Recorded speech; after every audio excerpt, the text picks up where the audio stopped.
BFM Business, Intégral Placement, idée de placement. Deux de nos experts en plateau, Stéphane Van Nuffel, bonjour. Bonjour Cédric, bonjour Guillaume. Christian Fontaine, bien. Bonjour messieurs.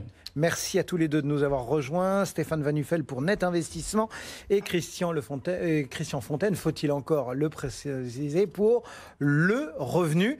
On va ensemble parler d'assurance vie pour voir quel contrat choisir. Comment est-ce qu'on appréhende finalement ce placement qui reste un placement adoré des Français? Mais il y a eu un peu de trouble au moment du projet de loi de finances 2018. On s'est demandé si la fiscalité avec la flat tax... Bon, non, l'assurance vie occupe et doit encore occuper, Christian, une place majeure dans une bonne gestion patrimoniale. Alors, c'est pas qu'elle doit occuper, c'est qu'elle occupe. Vous avez effectivement, il y a eu un petit peu d'alternement il y a un an environ, mais on voit bien qu'aujourd'hui, je dirais, ça c'est le passé. L'assurance vie a collecté quand même quelques 95 milliards d'euros tout de même depuis le début de l'année, avec une prévision pour l'ensemble de l'année par le revenu autour de 140 milliards d'euros de collecte d'épargne. C'est quand même un chiffre très très significatif. Alors, ensuite, la question qui se pose lorsque vous êtes un individuel, un épargnant, que vous nous écoutez, que vous écoutez Intégral Placement et que vous lisez la presse patrimoniale, c'est quel contrat choisir?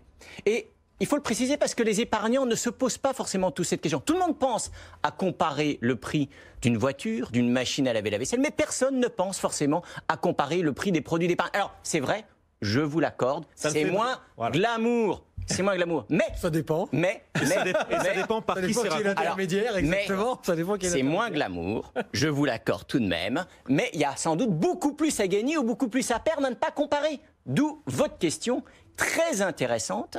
Vous voulez dire que comme il y a Auto Plus, il devrait y avoir Assurance Vie Plus? Il y a le revenu qui parle beaucoup d'assurance vie. Eh oui, mais bon, c'est Net Investissement également. Non, mais c'est pas si net que ça. Non, mais c'est pas si net que ça. Et il y a vraiment beaucoup d'argent, je dirais, à gagner. Les Français sont obnubilés aujourd'hui par le pouvoir d'achat. Et c'est vrai qu'on compare les salaires, on compare le prix de tous les gros biens d'équipement, et il faut continuer à le faire. Mais il faut aussi faire jouer la concurrence au niveau des placements financiers.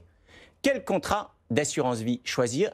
La question vaut la peine d'être posée. Ça veut dire quoi? Ça veut dire que on a l'impression que les épargnants, je disais, il n'y a pas Assurance Vie Plus, mais c'était pas pour brocarder ni l'un ni l'autre.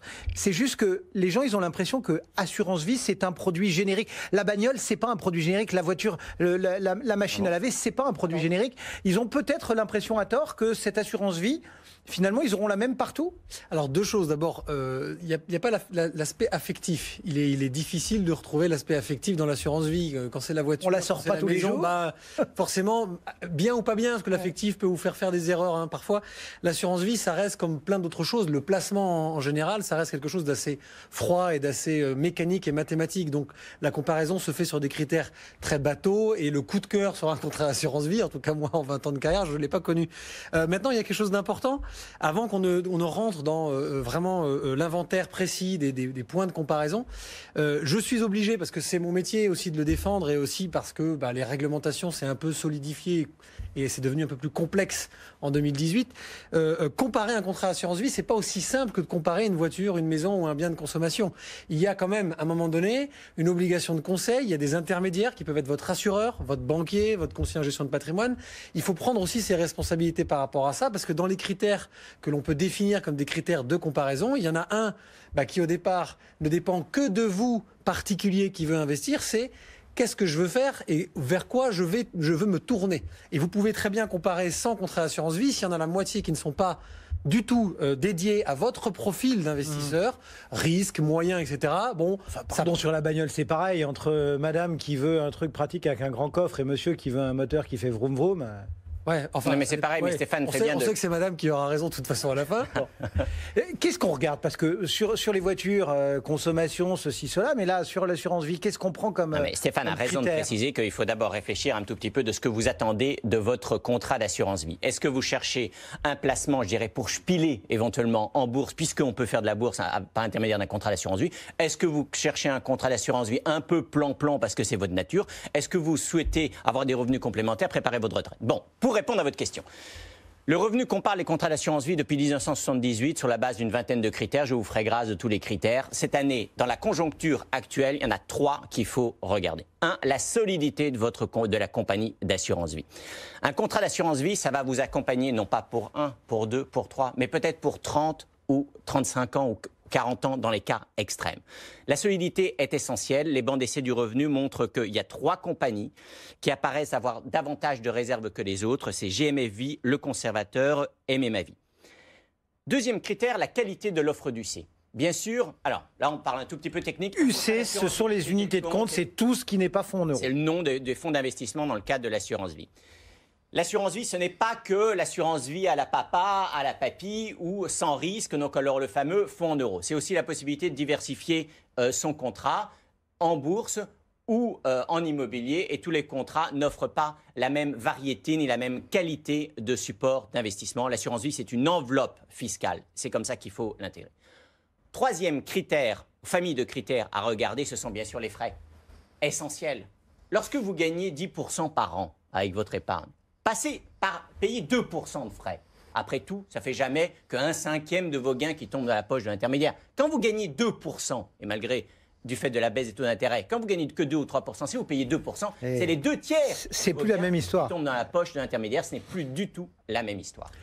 Alors, oui, pour la solidité. A fortiori, vous parliez de loi de finances. On peut remonter à la loi de finances il y a 3 ans où la fameuse loi Sapin 2 pouvait scléroser les rachats en cas de crise systémique. Pourquoi vous dites pouvait? Peu. Ouais, enfin, avant qu'il y ait une crise systémique qui déclenche cette option-là, mon cher Cédric, on peut prendre les paris si vous voulez. Puis là, on est en direct, il n'y a aucun problème.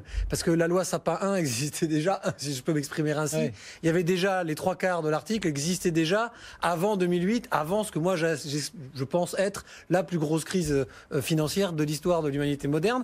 Donc, imaginons, il y a eu un vent de panique. Voilà. Imaginons, donc, pour faire très simple, et après on pourra en discuter un autre jour, un second tour qui n'aurait pas eu cette physionomie-là à la précédente élection présidentielle française, et les 300 points de base dans la nuit, ils étaient faits, et Sapin 2 s'appliquait. Je sais.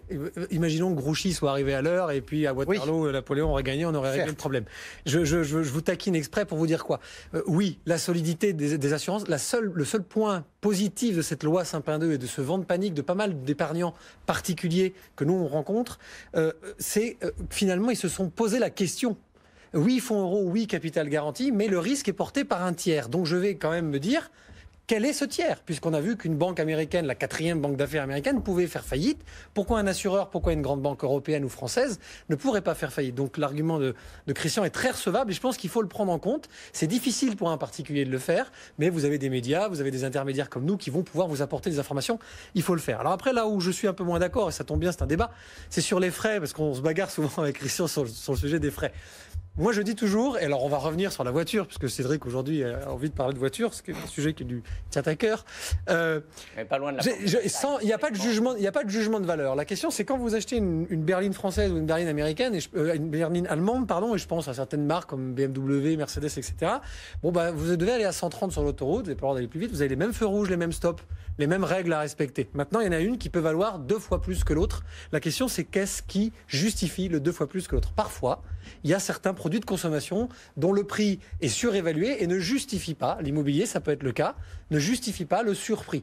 Bon, je pense que ce qu'il faut que les Français qui nous écoutent aujourd'hui certains produits, à l'inverse, peuvent justifier le surprix. Voilà. Et moi qui suis un acteur du digital, je pense qu'aujourd'hui, il faut faire hyper attention à ce genre de discours parce que le zéro frais, c'est très bien, mais attention à ce que vous avez en face et c'est un acteur du digital qui vous le dit. J'ai pas dit le zéro frais, mais de faire attention aux frais pour, entre guillemets, si vous me permettez l'expression, ne pas se faire plumer. Le revenu n'est pas un partisan des zéro frais. Ça, je suis d'accord avec vous. Si vous voulez, zéro frais égale zéro conseil. Donc, effectivement, sur Internet, il y a un certain nombre de contrats qui sont vendus, qui mettent en avant l'absence de frais sur versement. Ce sont la plupart d'excellents contrats, mais il faut être autonome dans vos décisions d'investissement.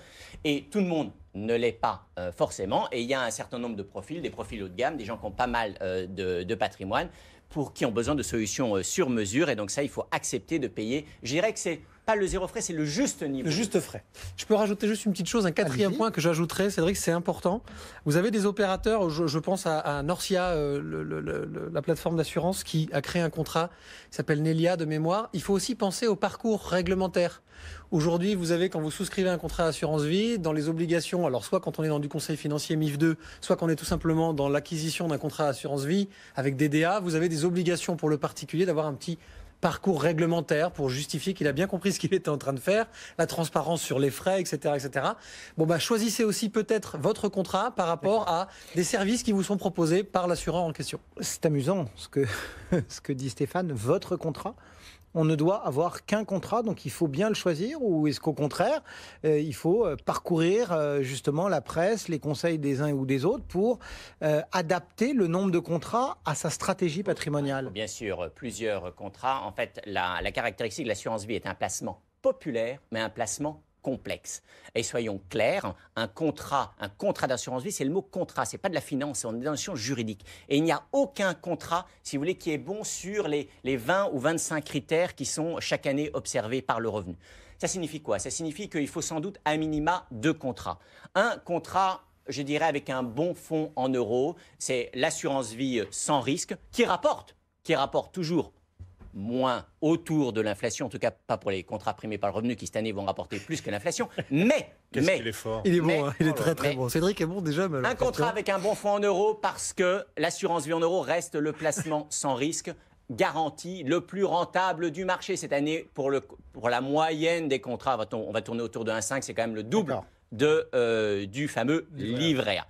Et un deuxième contrat avec et là je vais vous faire plaisir, avec une bonne offre de fonds investis en bourse et en immobilier. Ce ne sont pas forcément les mêmes, puisque les meilleurs contrats avec un bon fonds en euros, c'est des fonds en euros historiques, et ce n'est pas forcément ces contrats-là qui offrent une offre du C performante. Moi, je suis désolé, vous essayez de nous convaincre que l'assurance vie peut encore valoir le coup, ça ne vaut le coup que pour des enjeux successoraux. Sinon, pour le reste, faut pas y aller pour espérer gagner de l'argent. On peut y aller pour espérer pas en perdre, et on n'en perdra pas, c'est vrai, parce que la fiscalité est intéressante. Voilà. Et qu'en effet, le rendement est malgré tout supérieur à celui du livret A. Mais le vrai avantage, il est successoral.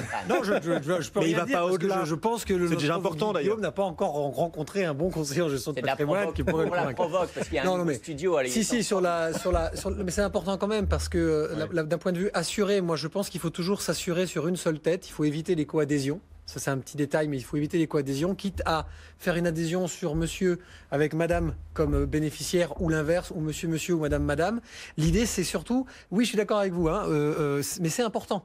Quand vous voyez l'avantage fiscal, mais c'est le seul véritable avantage. C'est très très important. Oui, mais ça veut dire quoi, Guillaume? Ça veut dire que vous avez du temps quand vous ouvrez un contrat d'assurance vie. Donc vous pouvez prendre une part du C plus importante parce que une part de risque, et vous fait gagner l'argent pendant le rendement. Il y a la fiscalité successorale, mais également en cas de retrait, vous payez que 17,2% de prélèvement sur vos gains si vous vous débrouillez bien. Donc avec un contrat au-delà de 8 ans et avec des plafonds, c'est quand même pas négligeable. Merci beaucoup à tous les deux. Il y a énormément de questions qui sont arrivées pendant ce temps-là, et notamment sur la répartition. Donc je vous propose qu'on réponde collectivement à une gamme de questions sur ce qu'on met dans son contrat. Quand on se retrouve tout à l'heure, n'hésitez pas à nous écrire intégralplacement@bfmbusiness.fr. On retrouvera pour vous répondre Stéphane Van Nuffel et Christian Fontaine. À tout de suite.